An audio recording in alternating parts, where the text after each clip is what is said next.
Egunon, buenos días. Gracias, Miguel, por tus palabras.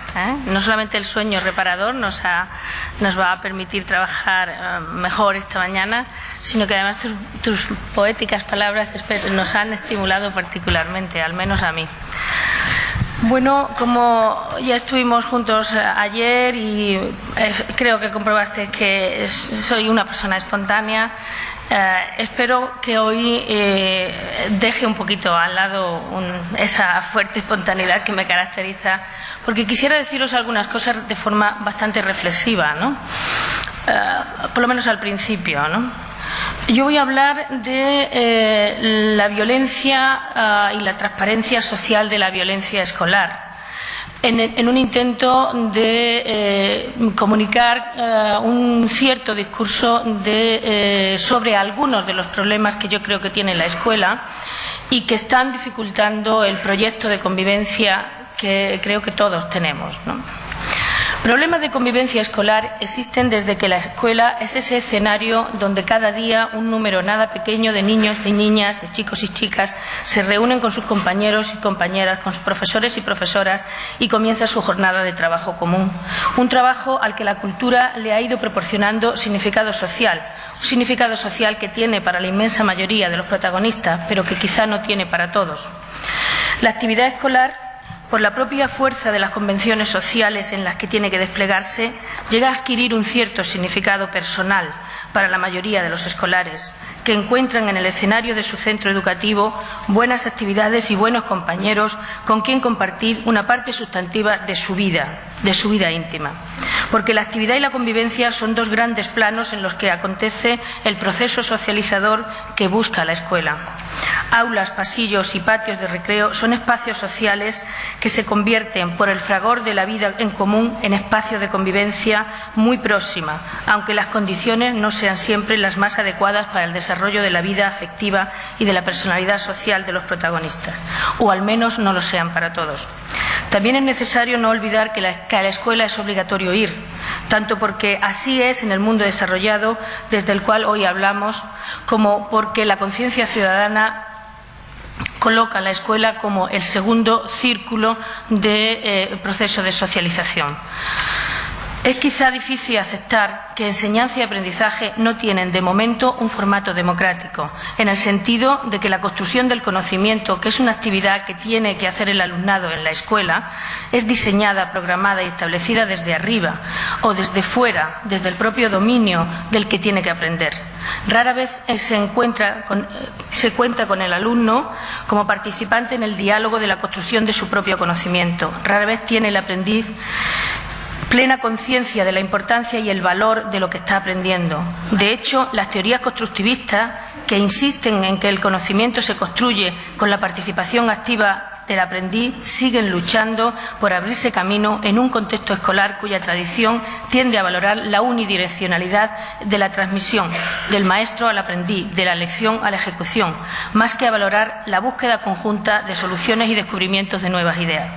Así pues, una escuela cuyo plano de la convivencia no es siempre profundamente democrático y cuyo plano de la actividad no siempre deja entrada a la creatividad y las iniciativas del aprendiz, es una escuela que genera conflictos, más allá de los que puede resolver con sus propias y a veces anticuadas estrategias.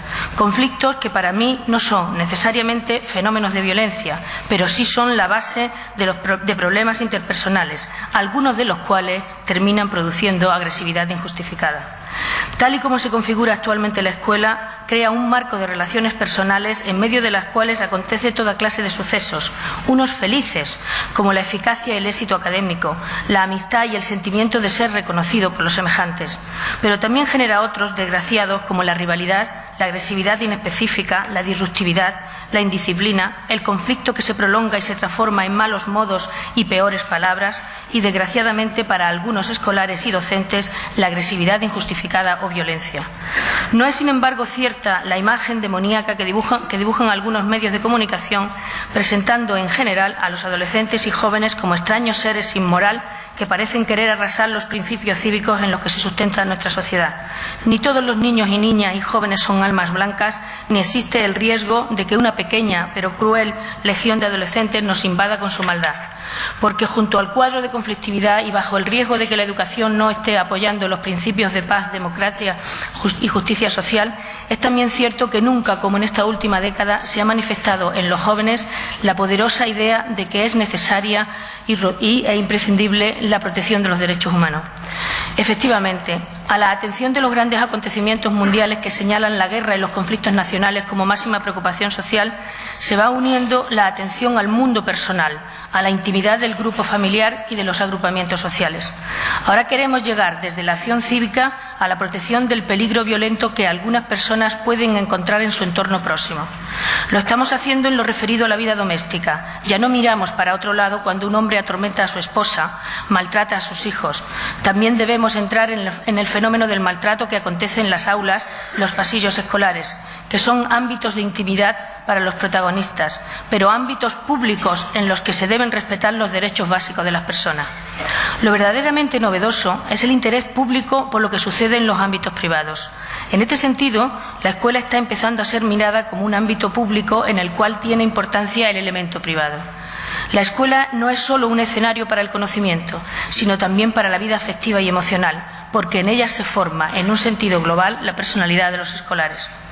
Lo que ha sucedido en la última década del siglo es que ha aumentado la conciencia pública sobre la conexión entre los problemas sociales y la vida personal.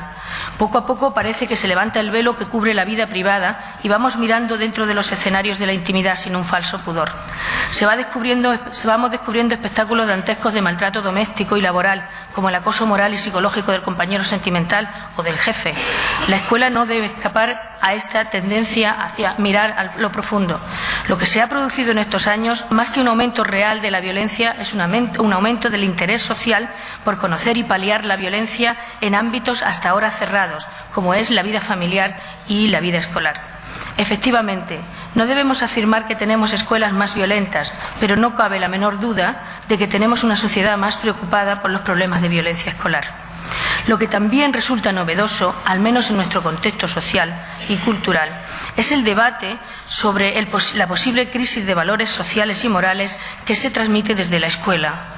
Se trata de una interesante reflexión sobre la implicación de lo cotidiano en la construcción de los valores cívicos. Ello nos está permitiendo analizar el fenómeno de la violencia no ya como un comportamiento disruptivo que hay que eliminar, evidentemente, sino como un fenómeno que afecta a los cimientos mismos de la educación pública. Hablo de este fondo cultural y de filosofía moral que habrá que tener en cuenta si queremos comprender por qué es necesario erradicar de la convivencia escolar los fenómenos de agresividad injustificada y violencia, ya que estos comprometen el cumplimiento de las grandes finalidades educativas. Será también necesario este debate si queremos afirmar que para la erradicación de la violencia escolar, así como para la mejora de la convivencia, ha de implicarse en esta tarea a los responsables políticos de la educación escolar, es decir, a las administraciones educativas a cualquiera de sus niveles. Pero estamos progresando. En la última década, después de los primeros 5 años en los que hemos pasado una larga travesía por el desierto de la ignorancia y de no darle importancia a la violencia, los que, como la que os habla, veníamos trabajando desde hace algún tiempo en este tema, hoy podemos decir que el asunto de la prevención de la violencia escolar y de la mejora de la convivencia interesa a una larga y amplia capa de la sociedad y empieza a interesar de forma concreta a las administraciones educativas. Si bien lo que no parece estar claro es el camino a seguir. Una cierta polaridad en el debate sobre la relación entre la escuela y los valores cívicos me parece que está establecida. Hay una cierta polarización de las opiniones, no solo de los expertos, sino de la gente corriente. Parece estar dominando este debate sobre la formación de los valores cívicos y el riesgo de que la violencia dañe esta formación. La respuesta social parece fluctuar entre el entusiasmo y el abatimiento, quizás sin verdaderas razones ni para lo uno ni para lo otro.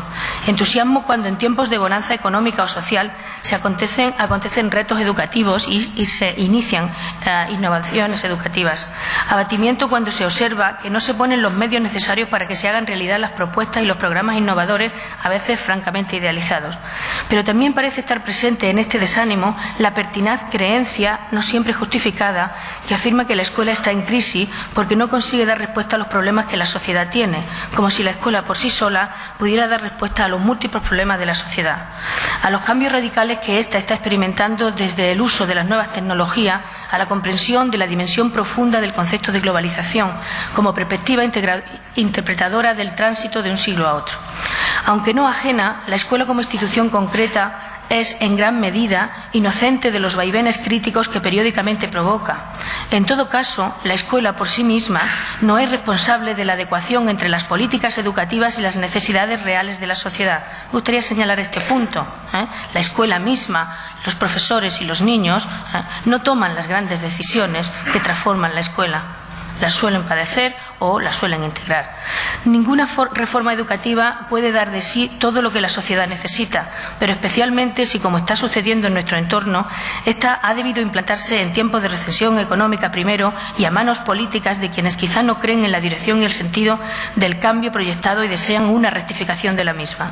Ciertamente que en algunas ocasiones las cuestiones que le dirigimos a la escuela sobrepasan en su capacidad de respuesta, porque se refieren a fenómenos que no afectan solo a la escuela. Este es el caso, por ejemplo, entiendo que en esta tesitura es necesario devolver las preguntas a la sociedad. Por ejemplo, ¿sabe la sociedad cuáles son sus valores universales y cuáles, por el contrario, son valores relativos o sujetos a la libre elección religiosa, política o económica? Las jerarquías de valores sociales, así como el del gran valor de educar, son algo que nos incumbe a todos y a todas como ciudadanos críticos que deben nutrir la formación de las futuras generaciones. No olvidemos que la institución escolar se genera a partir de las finalidades que la sociedad le atribuye, se desarrolla con los medios que pone a su alcance y vierte sus resultados a la sociedad en muchos formatos, pero especialmente en el propio entramado social que constituyen las nuevas generaciones educadas en la escuela. Todo ello exige que los muros de la escuela sean más transparentes, la comunidad conozca la vida interior de las aulas, sus logros y sus problemas, pero también que no se desentienda de ellos, sino que los asuma como propios y los enfrente abiertamente. Uno de los puntos en donde converge el debate sobre valores cívicos de los ciudadanos y problemas escolares es el fenómeno de la conflictividad escolar, la falta de disciplina y la agresividad injustificada o violencia. En mi opinión, antes de entrar en el problema concreto de la agresividad injustificada y la violencia, este análisis exige demandar a la sociedad su propio concepto de universalidad de los valores cívicos, conocer y evaluar los recursos concretos que a ello dedica el presupuesto público y observar y comprender lo que de verdad sucede dentro de los muros de la escuela, tanto en términos de actividad como en términos de convivencia. Me gustaría decir que, como antes he señalado, que a la escuela se va a hacer cosas que tienen sentido y a convivir, esto no sucede así, no tiene este sentido para todos los niños.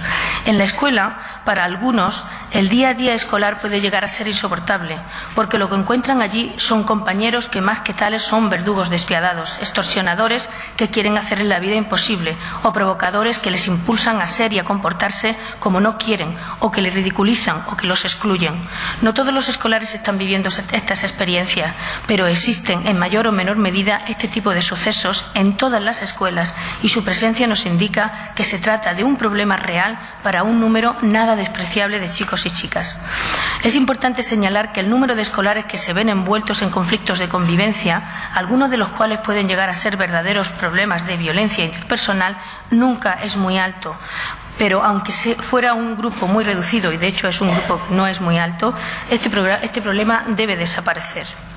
Las investigaciones sobre el problema de la violencia escolar que venimos realizando en los últimos años nos han permitido disponer de una cierta imagen de la escuela española, de la escuela en términos generales en el Estado. Particularmente hemos trabajado en Sevilla, pero recogemos los datos de otras investigaciones del Estado, donde el índice de violencia severa, es decir, persistente en el tiempo y cuyos efectos son la victimización de unos a manos de otros, no es muy alto.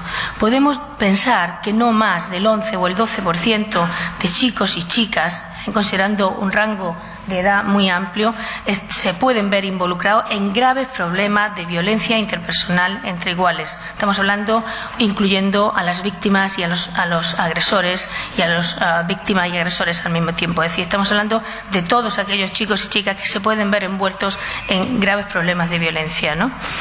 A partir de ahora quisiera mostraros algunos datos que quizás nos permiten tener una cierta imagen de esto que estoy diciendo, ¿no? Tú me las pasas, ¿no? Estos son unos datos muy sintéticos de los dos grandes proyectos de investigación, de los dos momentos de recogida de datos del proyecto SABE y del proyecto ANDABE. Después, en el debate, si queréis, entramos un poquito más en qué han consistido ambos proyectos. Brevemente deciros que el proyecto SABE fue una exploración de casi 5.000 niños en 26 escuelas del área de la zona metropolitana de Sevilla, todos recogidos, la inmensa mayoría recogidos en escuelas públicas, todas escuelas públicas, la inmensa mayoría en barrios marginales y en barrios con graves problemas económicos, ¿no? En cambio, el proyecto Andalucía Antiviolencia Escolar, que es posterior, esos datos son del 98, ahora mismo estamos volviendo a recoger datos en toda Andalucía, con una muestra de toda Andalucía, y se refieren ya a centros de educación secundaria. El proyecto SABE se hace sobre todo en antiguas escuelas de EGB, algunos institutos, y por tanto la muestra es de un rango de edad mucho más amplio, desde los 8 hasta los 18 años. El proyecto ANDABE, por el contrario, se hace estrictamente en institutos, en 8 institutos de educación secundaria, un instituto por cada uno de las provincias andaluzas. Bien, cuando nosotros hablamos de violencia interpersonal entre iguales y le damos la gravedad o la seriedad que tiene ese problema, nos estamos refiriendo estrictamente a la cuña en rojo. Es decir, y ahí estamos incluyendo chicos que padecen violencia por parte de sus compañeros y chicos que la provocan y chicos que la padecen y la provocan. Es decir, este gráfico muestra la globalidad del problema, ¿no? Y entiendo que representa esto que decía, de que no se trata de un problema generalizado. Nosotros no confundimos la conflictividad ni la falta de disciplina o los problemas de disciplina o los problemas que pueden tener los profesores a la hora de organizar la vida escolar con la violencia interpersonal entre iguales, que es otra cosa. Paso ahora un poquito a definiros qué es lo que entiendo yo o que estamos entendiendo en nuestro equipo por violencia interpersonal entre iguales. Nosotros decimos que hay violencia interpersonal entre iguales cuando una persona o grupo de personas del centro se ve insultada, físicamente agredida, socialmente excluida o aislada, acosada, amenazada o atemorizada por otros u otras que realizan impunemente sobre la víctima o las víctimas estos comportamientos y actitudes. Si estos comportamientos son puntuales, si estos comportamientos no son puntuales, sino que se repiten, la víctima se ve envuelta en una situación de indefensión psicológica, física o social, dada la disminución de la autoestima, la seguridad personal y la capacidad de iniciativa que le provoca la actuación de sus agresores, la ausencia o escasa ayuda del exterior y la persistencia en el tiempo de esta situación. Es decir, somos verdaderamente rigurosos para considerar que un niño está en una situación, está siendo victimizado o es un agresor injustificado, es decir, tiene un comportamiento violento con los compañeros. Es decir, exigimos que sea un comportamiento pertinaz, es decir, que se prolongue en el tiempo, precisamente porque la prolongación en el tiempo de vivir en una situación de exclusión social, en una situación de marginación, en una situación de crítica injustificada, permanente, de insulto, de acoso, verdaderamente produce daño psicológico y produce una disminución fuerte de la autoestima, lo cual lleva a la víctima a tener una incapacidad para ayudarse a sí misma, para salir del tema, ¿no? Porque efectivamente cuando esto sucede alguna vez y deja de suceder es porque o la víctima ha sido suficientemente fuerte como para desentenderse del problema, separarse de su agresor, buscar ayuda, cambiar la situación, o bien el agresor no ha sido suficientemente agresor, ¿no? Y ha parado este tipo de comportamiento. Es decir, nosotros no confundimos una actuación esporádica, un conflicto en un momento determinado o incluso un conflicto que curse con una cierta agresividad, siempre y cuando haya un balanceo en el nivel de poder psicológico y de poder social entre víctima y agresor. Es decir, el equilibrio, la ponderación en la relación imprime una cierta reciprocidad que permite salir del conflicto de una o de otra manera, ¿no? Hay violencia o una persona está sujeta a violencia cuando ella misma se siente incapacitada para salir de esta situación. Definimos el problema de la violencia con la metáfora del triángulo porque, bueno, parece tener su gracia representativa. Nosotros consideramos que en el fondo del triángulo está una relación, un vínculo fuerte, complejo, un vínculo difícil de desatar entre la víctima y su agresor. Con frecuencia la víctima no se quita de en medio o no busca ayuda, se siente un poco como enganchada al agresor. Es verdad que el agresor lo es tal porque la acosa, es decir, porque es pertinaz en esa relación, ¿no? Bien, entre la víctima y el agresor se da ese tipo de relación, que es una relación verdaderamente funesta. Pero esta relación no se da en el vacío, esta relación se da en un contexto. Ahora después explicaré la segunda metáfora que estamos ahora tratando de desarrollar, ¿no? En un contexto más amplio, ¿no? Y en ese contexto más amplio hay un elemento importante, que son los espectadores. Los espectadores somos todos. Los espectadores son, para los grupos de iguales, son los otros niños y chicas y chicos que están a su alrededor, que lo saben. No hay ningún tema del que estén tan bien informados los niños en general en las escuelas como de las relaciones entre los iguales, y cuando estas relaciones entre los iguales son relaciones de un cierto acoso, de un cierto hostigamiento, ¿no? Es decir, los espectadores lo saben y lo saben todo. Saben perfectamente quién está en el rol de cada uno de estos ángulos, pues estos serían más bien roles que se rellenan con personas, roles que se rellenan con grupos, ¿no? El espectador conoce la situación, el espectador siente miedo de que le pueda pasar, se siente liberado cuando sabe que él no es víctima, y de alguna manera también se siente liberado cuando se da cuenta de que él tampoco tiene todas las iniciativas para ser un agresor, ¿no? Lo que pasa es que el gran grupo de espectadores se rellena de muchos matices. Hay muchos espectadores que en esa mirada hacia otro lado pues termina siendo un apoyo para el agresor, y otros que son un apoyo para la víctima. De la relación de los espectadores con la víctima y el agresor va a depender que el vínculo de abajo se desarme, se desarticule y cada niño vuelva a tener su vida social normal, ¿no? Pero lo que une, lo que hay entre esta base de malas relaciones, este vínculo violento y los espectadores es, por el lado de las víctimas y los agresores, ese extraño esquema dominio-sumisión que da tantos problemas tanto a la víctima como al agresor. Es decir, hay en el agresor una cierta regodeamiento, un cierto, llamémosle, costumbre o hábito de dominar al otro, de ser de alguna manera el que marca las pautas. En la víctima suele haber una cierta sensación de que es dominada, ¿no? De que está bajo, tiene que ser sumisa. Cuanto más sumisa es la víctima, más prepotente es el agresor. Es lo que se llama, estamos llamando el esquema dominio-sumisión. Conseguir salir del esquema dominio-sumisión es importantísimo para las víctimas, ¿no?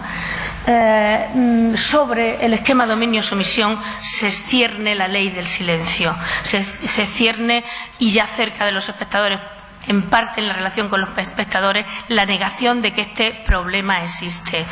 La víctima no quiere ser víctima. La víctima, aunque esté siendo víctima, le da vergüenza.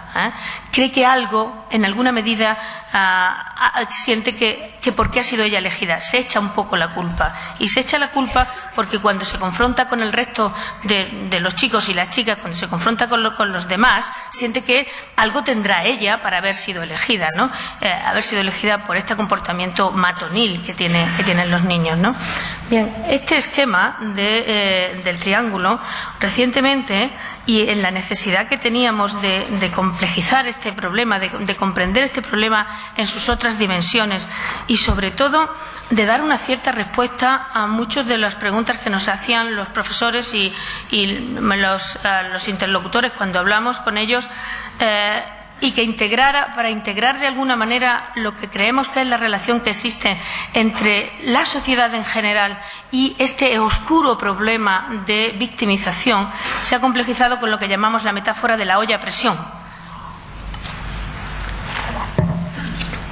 El círculo verde sería la olla, ¿no? Es decir, estaría de alguna manera conteniendo. Y es que yo, como no lo veo desde aquí, me cuesta mucho trabajo explicarlo, ¿no? Si veis lo que hemos puesto en el centro, es el triángulo. Es decir, queremos con esto indicar que esta relación triangular de víctima, agresor y espectador, que es lo que mantiene esta situación, se la prolonga en el tiempo, está escondida, está oculta, está de alguna manera no está visible a los ojos de los agentes educativos, a los ojos de los profesores, de las familias. Normalmente esto se oculta por distintas razones, ¿no? Lo ocultan los propios protagonistas, porque cada uno de ellos se siente culpable, uno irresponsable, otro, y en alguna medida también un cierto sentimiento de culpabilidad tienen los espectadores, ¿no? Bien, el problema bully victim, que así le llamamos, ¿no?, estaría dentro, pero no está aislado del resto de la vida escolar y de la vida social, ¿no? Si os dais cuenta, esta nube que circunda todo, para nosotros esta nube es el mundo social. El mundo social que contiene todo lo que los niños van a necesitar para construirse como seres humanos socialmente aceptables. Es decir, todo va a salir de ese contexto social. Digo esto y ya salgo un poco al paso de una cierta tendencia a creer que la violencia es un fenómeno natural.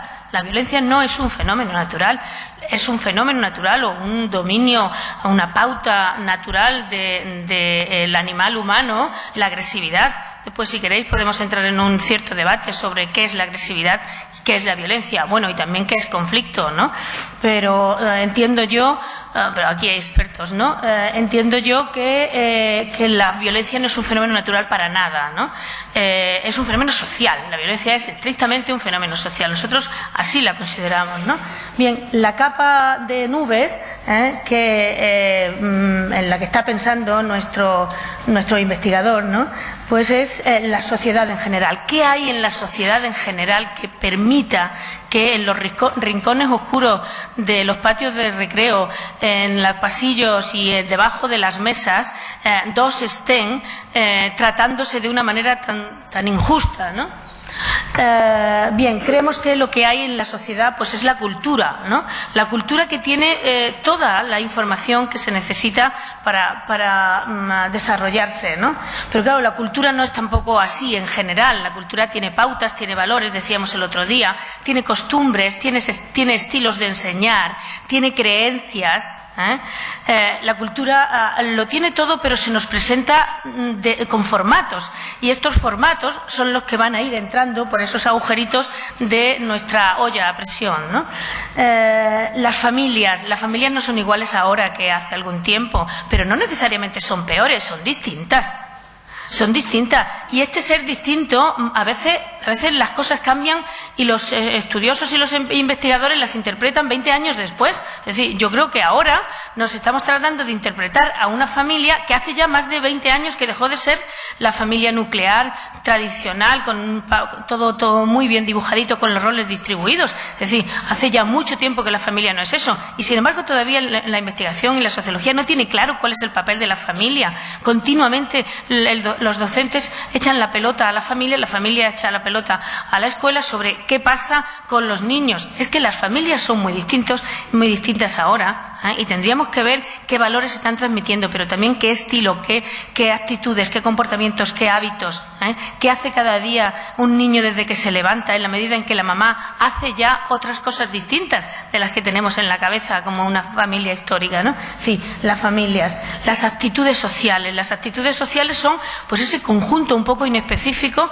de líneas, de posiciones. Actitudes son posiciones psicológicas, actitudes son posiciones sociales que nos van transmitiendo pues los medios de comunicación, que nos transmiten las películas del momento, que nos transmiten la literatura del momento, los periódicos, sobre todo la televisión. Nunca agotamos el campo de la televisión, pero claro que la televisión no es una cajita, la televisión está llena de todo, es decir, transmite todo, ¿no? Bien. Pero ahí los valores terminan concretándose, ¿no? Pero ¿y la economía? ¿Qué está pasando desde el punto de vista económico? Hablamos de la globalización.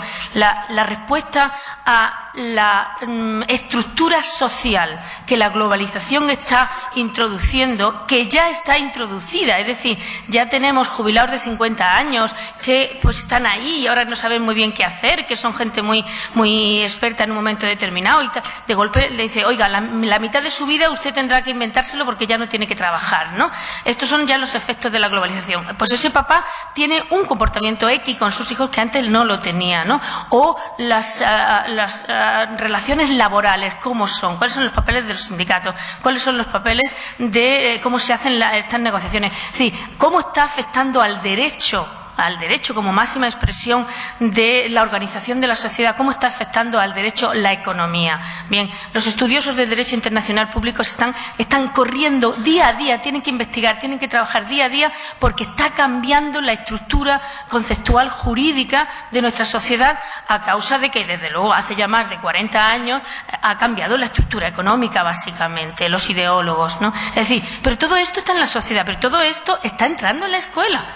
Quizá no entra con un formato muy abstracto de ciencia social, pero entra en formato de actitudes, de posicionamiento, de comportamiento de padres, de comportamiento de maestros. ¿Por qué los maestros se sienten tan mal? Simplemente porque la escuela, hay conflictos en la escuela, también porque su posición social, su posición de agente social ha cambiado totalmente, siente que ha perdido prestigio y otras veces siente que ha ganado, a lo mejor si lo compara ha ganado en posición económica, pero ha perdido valor, ¿eh? Algunos sienten que han perdido valor, otros, por el contrario, sienten que está bien seguir en la educación aunque ganen menos, ¿no? Es decir, todo este mundo social entra en estos agujeritos que tiene nuestra olla a presión, ¿no? Pero dentro ya el círculo de la cultura escolar son muchas las cosas. Yo cuando oigo hablar a Nelly del currículum, en el empeño en que creo yo que Nelly lo habla, es decir, el currículum es todo. Claro que el currículum es todo. Sí, el currículum es todo lo que pasa en la escuela en todos los sentidos. El currículum ya no es el programa académico de conocimiento. El currículum es también las actitudes del profesorado. El currículum es todo el conjunto de transversalidad que va atravesando la vida en la escuela. Es decir, el currículum es muy importante, pero si se tiene un concepto amplio de currículum, está impregnando la vida de la escuela, ¿no? La política educativa, que poca atención estamos poniendo a cómo se organizan los seres humanos, los 300, 400 o 1.500 seres humanos que hay en una empresa, por ponerle algún nombre, en una empresa tan complicada como es la de transmitir conocimiento sin que de alguna manera el conocimiento sea en un momento determinado motivador, ¿no? Es decir, cómo hacer que muchos obreros del conocimiento trabajen sin saber muy bien qué resultado van a tener, ¿no? La administración, todo esto va organizando de alguna manera unos ciertos perfiles que en lo que a nosotros nos interesa penetran en ese círculo oscuro o negro, que serían las relaciones de los iguales. Relaciones de los iguales que están impregnadas de todo eso. Bien, en esas relaciones entre los iguales es en las que nosotros decimos que el 90% de los chicos y las chicas están bien.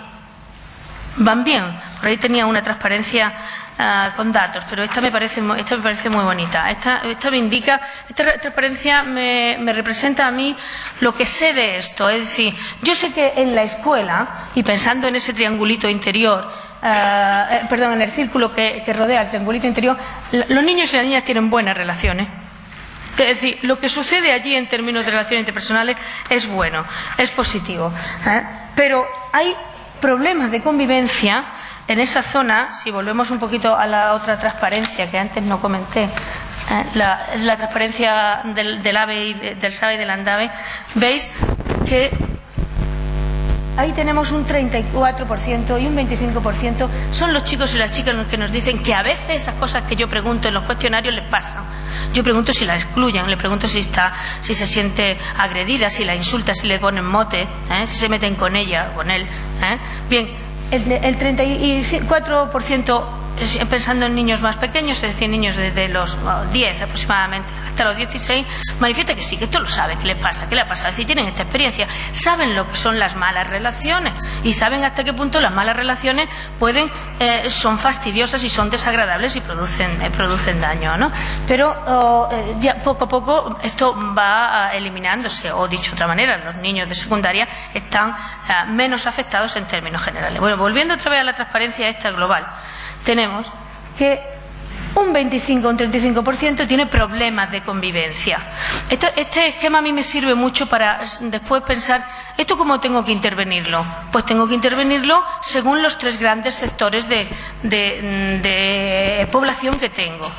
La inmensa mayoría de los niños tienen buenas relaciones, pueden servirme para ser, de alguna manera, espectadores activamente involucrados en la resolución de los problemas y en la evitación de la violencia. Es decir, son mis aliados, la inmensa mayoría, los tengo que considerar la inmensa mayoría aliados de esto.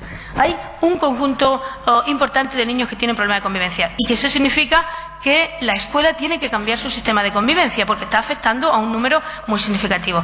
Pero luego después tengo, pues eso, nunca menos de un 2%, nunca menos de un 2% o de un 3%, mis datos son un 3%, pero podría ser, yo he trabajado siempre en escuelas públicas y por tanto podría ser, haber escuelas pues, con menos problemas, pero entiendo que no menos de un 2% en términos también de los estudios internacionales, y nunca más de un 11 o un 12% tiene verdaderos problemas de graves y malas relaciones interpersonales o problemas de agresividad injustificada y de violencia, ¿no?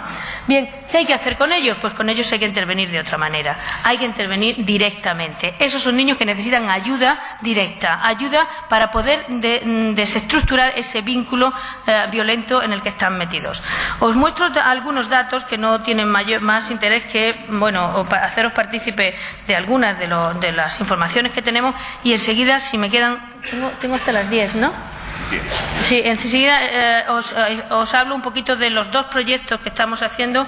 Yo os hablaré de El Sabe, y mañana mi compañera Rosario del Rey, que hoy me pone las transparencias tan amablemente, mañana no, esta tarde os hablará del proyecto Andave.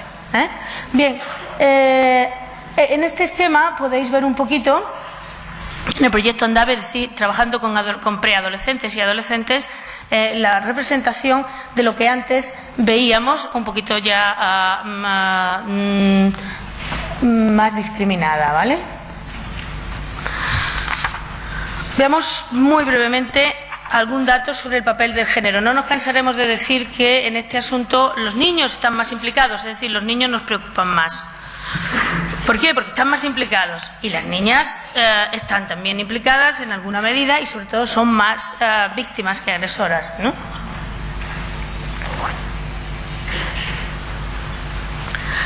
Creo que esto no necesita mayor comentario, ¿verdad? Cuando queremos saber quiénes son los intimidadores en relación a las víctimas, es decir, en qué situación social están, encontramos esto.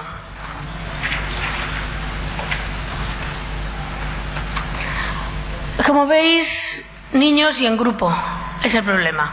Niños y en grupo. El grupo tira mucho. Este grupo mixto, el varón también está ahí, ¿no? Y después el chico en solitario. Grupo de chicas, como veis, es casi simbólico la presencia de una chica, lo que no significa que no podamos esperar acontecimientos terribles de violencia tanto por parte de chicos como de chicas. El caso, por ejemplo, de la niña de San Fernando, de las dos niñas de San Fernando asesinando a su compañera, es espectacular precisamente porque rompe todas las tendencias estadísticas, ¿no? Veamos sobre cómo es de pertinaz este problema.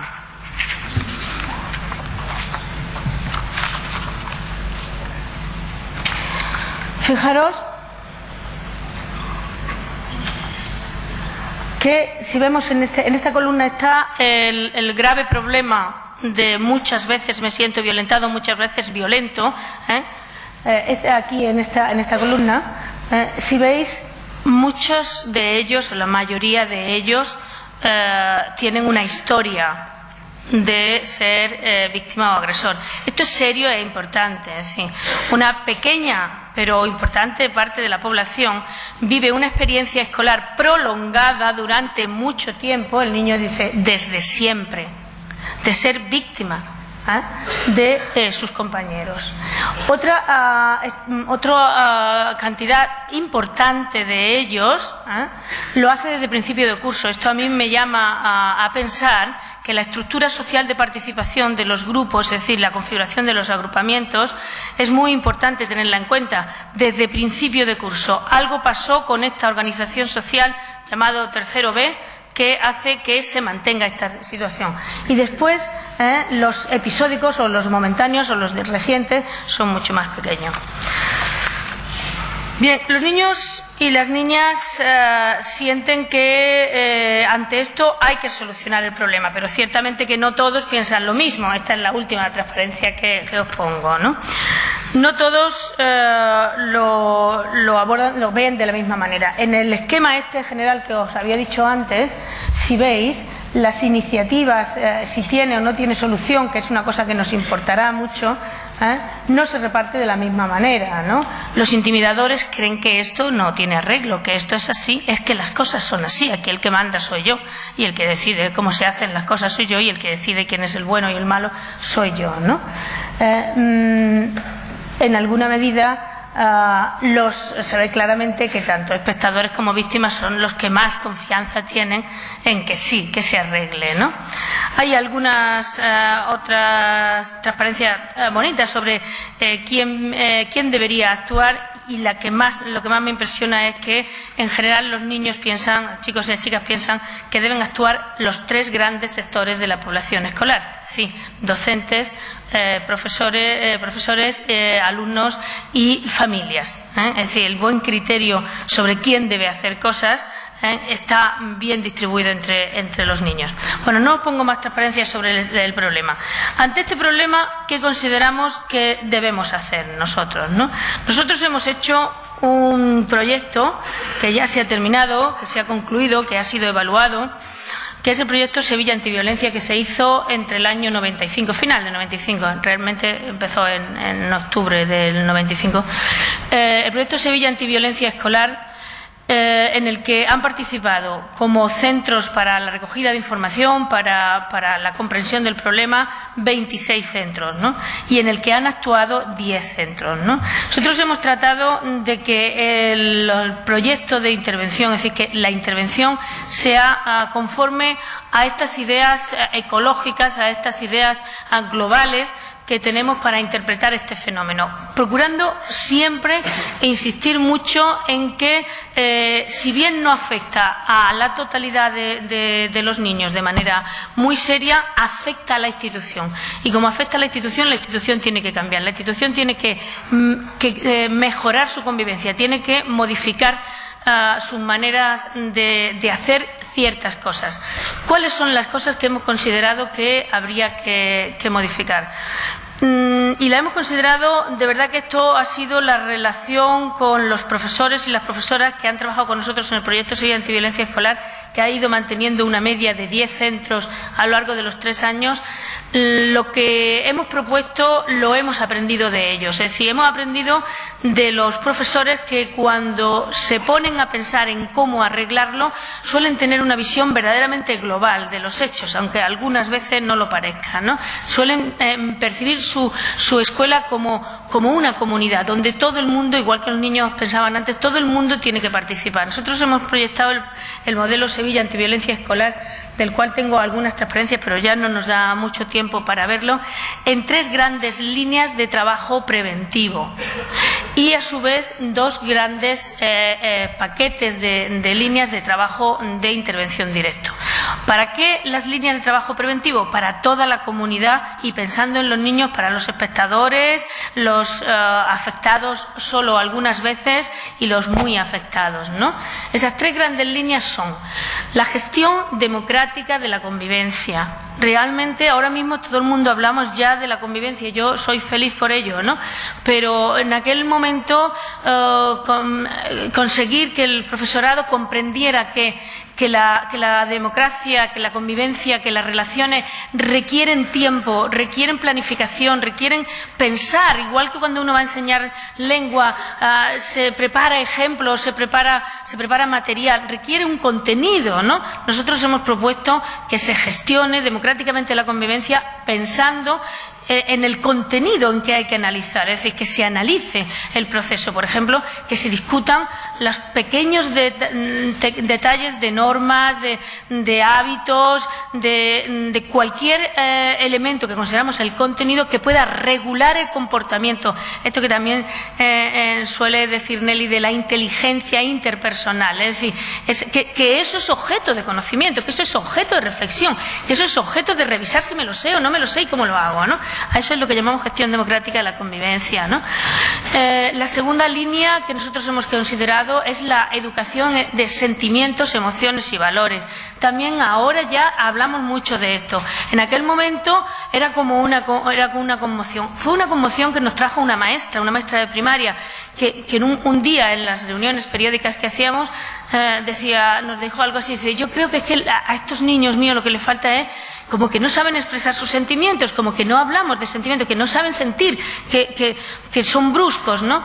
Ella empezó a transmitirnos esto y terminamos diciendo, es que hay que educar sentimentalmente, ¿no?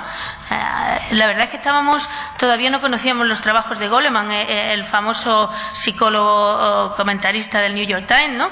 Es decir, la inteligencia emocional, bien, es que hay que trabajar esto. Esto ha sido muy, muy productivo. Si vosotros me preguntáis cuál es el programa, el paquete de programas, porque son como paquetes de programas, son maletas, le llamamos nosotros, ¿no? Son maletas de instrumentos. Bueno, tengo transparencias bonitas de eso, pero ya no tengo mucho tiempo.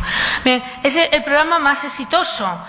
Ese programa más exitoso, ¿por qué? Porque realmente, y otro día alguien aquí también me lo comentaba, los maestros de primaria han ido transmitiendo a los otros que es que hay que educar los sentimientos, que además educar los sentimientos es tremendamente atractivo porque uno se implica y el maestro mismo termina aprendiendo cuáles son sus gamas. Nosotros hablábamos de los matices emocionales, por ejemplo, actividades de nominar emociones. Me siento contento, sí, contento, pero no eufórico. En realidad, otras veces estoy eufórico, ¿no? Ahora estoy solo contento. Me siento contento, pero muy tranquilo, ¿no? Es decir, el etiquetado emocional es tan importante que se convierta en lenguaje nuestros sentimientos, nuestras emociones, nuestros matices. Nos volvemos ricos, nos volvemos interesantes. ¿Por qué? Porque tenemos como respuestas variadas, ¿no? Esto hay que hacerlo en la escuela. Porque si uno no lo hace en la escuela y en la casa tenemos un padre que por lo que sea nos ha tocado que sea más bien serio y callado, pues es que ahí hay verdaderos leños emocionales, ¿verdad? Gente rígida y tal, ¿no? Pues esto hay que aprenderlo, ¿no? Es precioso la educación de los sentimientos, también sin pasarse, ¿no? Y sin liar mucho la guita. Después nosotros hablamos de lo básico, lo que estaba en medio, en el esquema general que algunos conocéis del SABE, lo que está en medio, es decir, la actividad instructiva. No podemos dejar la acción instructiva, y entiendo por acción instructiva el acto mismo de construcción de conocimiento, que es de lo que he querido hablar al principio, aunque no sé si se me ha entendido o vamos, si lo he expresado bien. El acto mismo de construcción del conocimiento es democrático, o debe ser democrático, porque en la mente produce una cierta tranquilidad saber que lo que tú has aprendido, que lo que estás aprendiendo es algo que comparten los demás y no una locura que se te acaba de ocurrir. Es decir, la forma en que los niños construyen su conocimiento debe ser cooperativa. Y debe ser cooperativa porque es simplemente, como también suele decir Nelly, la cito mucho porque es que lo que dice me gusta mucho, ¿no? Es que es mucho más tranquilizador saber que lo que tú crees que sabes, que está bien, tu compañero te lo confirma. Así que estarás seguro que está bien, no es que tú te lo has inventado, ¿no? Es decir, esa construcción común del conocimiento. La entrada del constructivismo profundo y bien entendido, constructivismo intelectual en las escuelas va a ser una revolución, pero va a ser una revolución cuando consigamos que entre, cuando no le pongamos tantas pegas a que entre el constructivismo a las escuelas. El constructivismo como la idea básica de que el conocimiento debe ser compartido y ratificado en beneficio de los valores. Algo así como que si uno no comparte el conocimiento, no sabe si lo que sabe es moralmente bueno o malo. Para mí esto es muy importante. Es decir, ¿por qué estamos poniéndole ciertas trabas a ciertas líneas de investigación que no sabemos dónde nos llevan? De investigación, por ejemplo, en ingeniería genética. Bueno, porque todos tenemos una conciencia. Afortunadamente, así, tomados en general, somos muy prudentes. Tenemos una conciencia muy clara de que no debemos dejar a la ciencia que toque lo que más nos importa, que es ser quien somos, o sea, los seres humanos que somos. Porque por eso le estamos poniendo ciertas trabas o ciertos interrogantes al afán investigador, por ejemplo, de la ingeniería genética, ¿no? Es decir, ¿y por qué? Porque el conocimiento es democrático. Y los científicos, por ejemplo, actuamos democráticamente con nuestro conocimiento. Estudiamos una cosa, investigamos algo y lo publicamos. Lo publicamos y, por tanto, lo ponemos en la esfera pública, lo ponemos en el escenario para que sea debatido. Y otro colega, en las antípodas, nos escribe y dice: usted se ha equivocado, usted no tuvo en consideración esto. Estamos haciendo un juego democrático en el conocimiento científico. ¿Cuándo va a entrar el juego democrático en la construcción de conocimiento en las escuelas? Porque esto no tiene gran cosa que ver con sentarlos juntos, que también. Es decir, sentarlos juntos es importante. De lo que yo estoy planteando es construir juntos el saber, discutir juntos del saber, chequear que mis ideas son buenas y que son moralmente justas, y son moralmente justas porque son honestas para ti y honestas para mí y honestas para un tercero. Este asunto de la relación entre el saber y la ética o la gran norma que preside el comportamiento de todos me importa. Bien, el trabajo en grupo cooperativo, la construcción cooperativa del conocimiento. Esas son las tres grandes líneas preventivas, o para trabajar con todos los niños, con los que son felices, con los que tienen algunos problemas de convivencia y con los que tienen muchos problemas de convivencia. Después nosotros, lógicamente, hemos querido atender a ese 10, 12%, 5% o 2% de niños que tienen problemas reales. No todos son de una violencia extrema, no todas las violencias son las mismas. No es lo mismo que me insulten como que me encierren en el cuarto de baño y me machaquen en la cabeza contra el suelo. Es decir, no es lo mismo, y por tanto hay distintos niveles, ¿no? Ahí hemos propuesto de todo lo que había en el mercado, porque esto, de alguna manera, la ciencia también es un mercado. Es decir, todo lo que sabíamos, no solo que habíamos inventado nosotros, sino lo que sabíamos. Hemos propuesto 3 programas específicos para trabajar con niños en riesgo, que son los programas de ayuda entre iguales. Mi compañera Isabel Fernández creo que os va a hablar mañana del programa de ayuda entre iguales, los círculos de calidad y perdonadme que estoy muy cansada, programas de ayuda entre iguales, círculos de calidad y mediación y procesos de mediación, ¿no? Estos son los 3 programas para trabajar con niños en riesgo, pero todavía tenemos un reducido número de niños que son verdaderos verdugos de los otros, niños de los que nos preocupa muchísimo, niños que son niños con necesidades educativas especiales, con la necesidad especial de ser atendidos, porque si no los atendemos van a ser un delincuente o van a ser un niño que va a tener muchos problemas sociales, es decir, los niños agresores. Hemos propuesto programas de trabajo de desarrollo de la empatía. Los niños que son muy violentos, con frecuencia lo que tienen es un déficit de capacidad empática. Es decir, no comprenden que el otro es un ser humano igual que él y sufre igual que él. Entonces ahí hemos propuesto programas de desarrollo de la empatía. A las niñas víctimas y a los niños víctimas con frecuencia les falla mucho la habilidad social para decir no, para decir basta, para decir ya no más. Entonces ahí hemos propuesto programas de desarrollo de la asertividad, de esa capacidad que nos permite decir, vale, tú ves si quieres a quemar aquello, pero yo no tengo por qué quemar aquello, porque lo puedo decir verbalmente en lugar de quemar nada. Este programa de asertividad para que la víctima sienta que no tiene que permitir que la dominen, ¿no? Y finalmente, cuando el problema es muy, muy, muy entrelazado entre bully y victim, es decir, en esta línea que decíamos abajo, oscura línea de la relación entre la víctima y el agresor, hay un programa de un investigador sueco interesantísimo, es el método PICAR. Sirve para lo que sirve para desestructurar las fuertes relaciones interpersonales de los niños víctimas y agresores, que están siempre apoyadas por los grupos de espectadores que apoyan al agresor, desestructurar ese sistema, desestructurar ese formato de relaciones íntimas que tanto pánico da a la víctima y que tanto envalentona al agresor. Este método PICAR, que es un método de desarticulación de los sistemas, ¿no? Bien, de sistemas sociales. Esta es la propuesta genérica del modelo SABE. Se ha practicado en 10 escuelas, no en todas las escuelas, todos los programas, ni muchísimo menos. Esto es un hartazgo, esto es como comer carne y pescado, mucho. Es decir, hemos dejado que cada profesor, que cada equipo docente elija su camino y vaya encontrando las otras iniciativas. Pero ya me callo porque si no, no vamos a tener tiempo ni para medio comentario por vuestra parte. Ha sido un placer compartir con vosotros.